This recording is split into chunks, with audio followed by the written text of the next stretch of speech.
Peduli dampak corona, Shelter Dempo bersama CMSI berbagi masker dan nasi kotak. TV Sumsel, Palembang. Sebagai bentuk kepedulian karena terdampaknya wabah virus corona COVID-19, organisasi pencinta alam Shelter Dempo bersama komunitas Muslimah Syar'i CMSI berbagi masker dan nasi kotak kepada para penarik becak, pemulung, serta sopir angkot yang melintas di kawasan Kedaung, Palembang, Sabtu, 9 Mei 2020.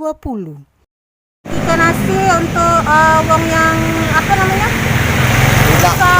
bisa dipakai sekarang tuh nyari rezekinya kita cuma bantu dikit sih Kak sebenarnya. Dari kawan-kawan inilah kita bantuan dari gabungan kawan-kawan juga dari Shelter Dempo sama CMSI. Itu gabungan, jadi kita bantuannya dananya digabungi, jadi dapatlah sedikit untuk mereka-mereka yang membutuhkan. Tadi ada masker sama nasi kotak.